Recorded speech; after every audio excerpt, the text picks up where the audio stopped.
सबसे पहले हमने एक्सेस को एक्सेस करना होगा। उसके लिए हम स्टार्ट मेन्यू में जाते हैं, ऑल प्रोग्राम्स।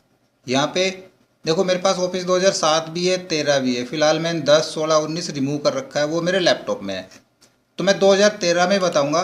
वो सेम टू सेम आप 2007 में भी यूज़ कर सकते हैं, 13 में भी, 19 में भी। मैं इस तरीके से आपको बताऊँगा। यहाँ पे हम चलाएंगे एक्सेस। तो आप चलाओगे तो आपके सामने 2013 में लगभग इस तरह का इंटरफेस ओपन होगा। 2007 में थोड़ा सा अलग होता है, वहाँ पे ये आइकन्स लेफ्ट में थोड़े से छोटे आइकन आ जाते हैं, लेकिन होंगी यही चीज़ें लगभग। तो हमने अपना एक डाटाबेस क्रिएट करना है। उसके लिए मैं यहाँ पे करूँगा ये ब्लैंक डेस्कटॉप डाटाबेस। ठीक है, इस पर क्लिक कर लेते हैं। सबसे पहले पूछ रहा है फाइल नेम, किस नाम से आपने इस फाइल को सेव करना है। अब डाटाबेस 1 रखना चाहें या फिर कोई और, तो मैं यहाँ पे कर लेता हूँ इसको CGG। मैंने यहाँ पे डाल दिया कंप्यूटर ज्ञान गुरुजी। ठीक है, और ये डॉक्यूमेंट क्रिएट करेंगे। तो ये डिफ़ॉल्ट कहाँ पे जा रहा है, ये जा रहा है आपका डॉक्यूमेंट्स के अंदर। अगर कोई और फोल्डर क्रिएट करना चाहते हैं तो वो कर सकते हैं। तो मैं यहाँ पे एक स्पेशल फोल्डर क्रिएट कर लेता हूँ, ताकि मैंने आपको जब भी इसमें काम बताना पड़े तो मैं उसी फोल्डर से इस फाइल को ओपन कर लूँ। उसके लिए एक फ़ोल्डर बनाना पड़ेगा। हम वापस जाएंगे, माय डॉक्यूमेंट्स में मैं एक फ़ोल्डर बना लेता हूँ। इस फाइल का मैं नाम दे देता हूँ प्रैक्टिस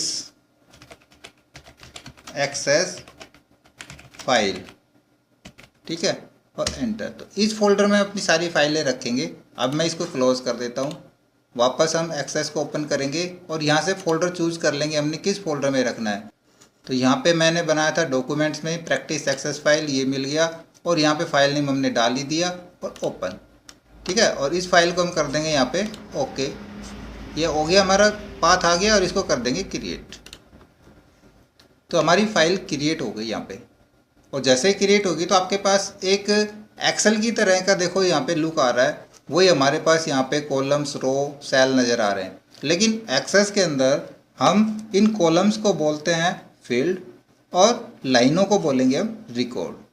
आप डायरेक्टली यहाँ से भी रिकॉर्ड चेंज कर सकते हैं। देखो लिखा हुआ है क्लिक टू ऐड, कोई नया रिकॉर्ड ऐड करना है। एक रिकॉर्ड तो ऐड है ही आईडी का, दूसरा हमने नेम का, लास्ट नेम, एड्रेस, जो भी रिकॉर्ड ऐड करने हो ऐड करते चले जाएंगे। लेकिन ये थोड़ा सा कठिन होगा, उसके लिए हम इसको डिज़ाइन मोड पे लेके जाते हैं। अब देखोगे सबसे पहले आपको यहाँ व्यूज़ में मिलेगा 2 व्यू नज़र आ रहे हैं, डिज़ाइन व्यू और डाटा शीट व्यू। फिलहाल हमारा ये डाटा शीट व्यू है, इसको डिज़ाइन व्यू पे लेके जाएंगे। हम इस टेबल का नाम डाल देते हैं स्टूडेंट। ठीक है, स्टूडेंट टेबल हम क्रिएट कर रहे हैं। तो डिज़ाइन व्यू लगभग इस तरीके का ये खुल गया। यहाँ पे हमने फील्ड बनानी है कि स्टूडेंट टेबल जब हम क्रिएट करें तो उसमें हमारे पास कौन कौन सी फील्ड हो, यानी कि जो कॉलम जिसको बोलते हैं वो कौन कौन से कॉलम हो। भाई पहला तो हमारा आईडी नंबर का हो गया।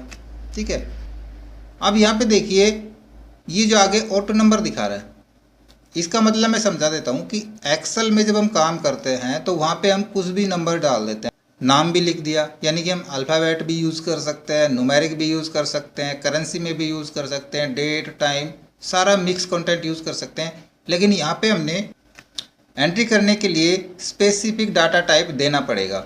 तो आईडी है, आईडी हमने 1, 2, 3 या फिर कोई और अदर आईडी डाल दी है, तो वो नंबर्स होते हैं और वो ऑटो जनरेट नंबर हो जाएं। देखो ये डिफ़ॉल्ट ले रहा है ऑटो जनरेट, क्योंकि अपने आप जनरेट होगा। किस प्रकार जनरेट होगा वो अभी आप देखेंगे। फिलहाल हम दूसरी फील्ड तैयार करते हैं। दूसरी फील्ड हमने ले ली है नेम के लिए। ठीक है, इसमें आएंगे नेम के लिए, इसको ओके कर देते हैं। ये कह रहा है शॉर्ट टेक्स्ट, यानी कि आपने नेम में टेक्स्ट लेना है, नंबर। भाई जाहिर सा है नेम के अंदर तो हम टेक्स्ट लेंगे। ठीक है, टेक्स्ट हमने शॉर्ट टेक्स्ट रखना है, लॉन्ग टेक्स्ट रखना है, तो शॉर्ट टेक्स्ट ही रख लेते हैं, नेम शॉर्ट ही होता है। ठीक है, फिर हमने यहाँ पे नेम ले लिया। नेम के बाद अगर हमने एड्रेस भी डालना होता है, या फिर ऑब्लिक करके हम लिख सकते हैं सिटी या एड्रेस, जो भी है वो भी हमारा टेक्स्ट में आएगा, शॉर्ट टेक्स्ट में आएगा। फिर फ़ोन नंबर, कॉन्टैक्ट हमने डालने हैं। कॉन्टैक्ट हमारे नंबर्स में होते हैं, तो यहाँ पे हम चुन लेंगे नंबर। ईमेल आईडी वगैरह, ईमेल आईडी के लिए हम टेक्स्ट भी ले सकते हैं, क्योंकि ईमेल आईडी टेक्स्ट में भी होती है ना। लेकिन हम सीधा उसके लिए हाइपर लिंक का भी यूज़ कर सकते हैं कि मेल आईडी जब हम डालेंगे और उस पर क्लिक करके सीधा उस पास मेल करी जा सकती है। तो यहाँ पे हम हाइपर लिंक लिख के देख लेते हैं। फिर एक हो जाता है फ़ोटो के लिए। फ़ोटो हमको चाहिए तो फ़ोटो हमने लगानी होती है, तो उसके लिए हम अटैच करेंगे फ़ोटो, तो अटैचमेंट का सिंबल ले लेंगे। आ गया। इतनी फील्ड हमने तैयार कर ली और इसको कर देंगे सेव। ये हमारी सेव होगी किस नाम से? स्टूडेंट के नाम से। ये देखो यहाँ पे टेबल स्टूडेंट के नाम से होगी। अब हम एक बार इसके व्यूज़ में जाएंगे और इसको डाटा सीट व्यूज़ करके देखते हैं। तो हमने जो फील्ड डाली थी वो देखो यहाँ पे दिखा रही है, आईडी नंबर, नेम, एड्रेस या सिटी, कॉन्टैक्ट, ईमेल, अटैचमेंट आ गया हमारा फ़ोटो के लिए। ठीक है। और कोई ऐड करना चाहें फील्ड तो और ऐड हो सकती है। अब हम यहाँ पे कोई भी एक नाम लिख के देखेंगे। मैंने यहाँ पे नाम लिख दिया सतीश। जैसे हमने नाम लिखा यहाँ पे, तो देखो यहाँ पे आईडी ऑटो जनरेट होगी। जैसा कि वहाँ पे आपने देखा था ऑटो जनरेट नंबर लिखा हुआ था ना, ऑटो नंबर, तो ये अपने आप ये एक आ गया या न्यू दिखा दिया। तो पहले एक रिकॉर्ड हम डाल देते हैं। हमने डाला सतीश, एड्रेस हमने डाल दिया दिल्ली, कॉन्टैक्ट नंबर हमने डाल दिए, हो गया, और ईमेल आईडी हम इसी के नाम से डाल देते हैं satish.gmail.com, हो गया। ये कर दिया हमने, @ करना है यहाँ पे, ये लो टैब यूज़ करेंगे तो यहाँ पे देखो आप, ये एक लिंक बन गया। यहाँ लिंक के ऊपर जाके हम सीधा यहाँ पे क्लिक करेंगे तो सीधा डायरेक्ट मेल कर सकते हैं यहीं से उसके पास। आपके पास जैसे क्लिक करोगे तो आउटलुक का डायरेक्ट खुल जाएगा। नेक्स्ट करेंगे तो आउटलुक के ज़रिए आप मेल कर सकते हैं। इसको फ़िलहाल मैं कैंसिल कर देता हूँ। अटैच के लिए यहाँ से हमने फ़ोटो अटैच करनी है तो अटैच पे क्लिक करेंगे। ठीक है। ऐड करनी है कोई भी हम फाइल ऐड करेंगे। फाइल कहाँ पे रखी हुई है हमारी फ़ोटो, वो हम फ़ोटो चुन लेंगे। फ़ोटो कहाँ पे रखी है मैंने, देखते हैं, यहाँ पे कहीं नहीं है। फिर भी कहीं से तो एक फ़ोटो उठाएंगे ही। डाउनलोड्स में से देख लेते हैं, कोई भी एक फ़ोटो हम यहाँ से ओपन कर लेते हैं और ओके।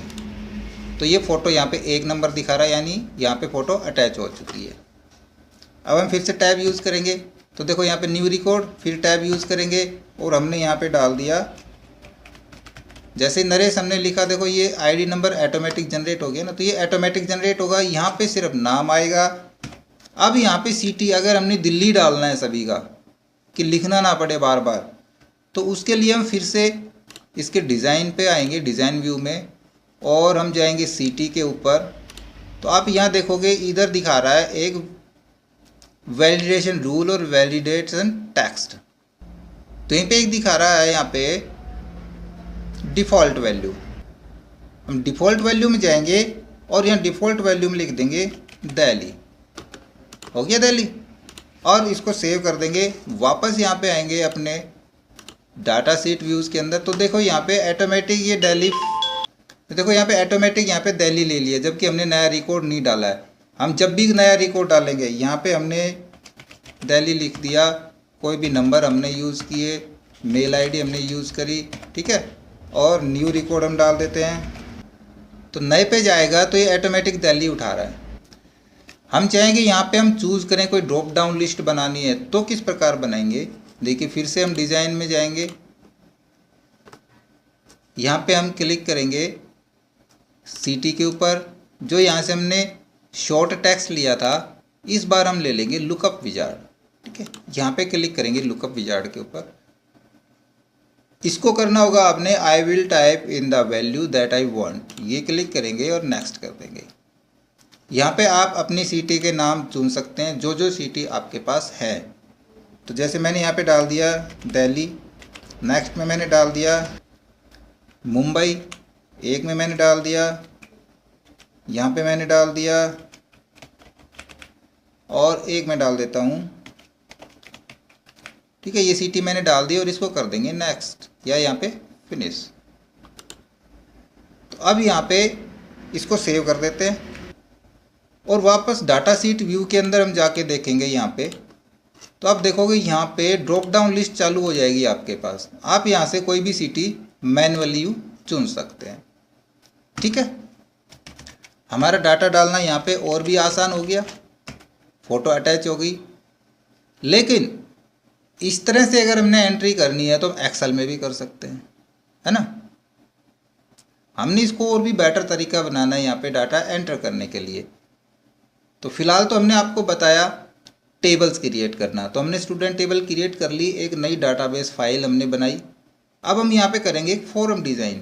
पहले तो फॉर्म को क्रिएट कैसे करेंगे और फिर फॉर्म को डिज़ाइन किस प्रकार करेंगे, तो हम आपको नेक्स्ट वीडियो में बताएंगे।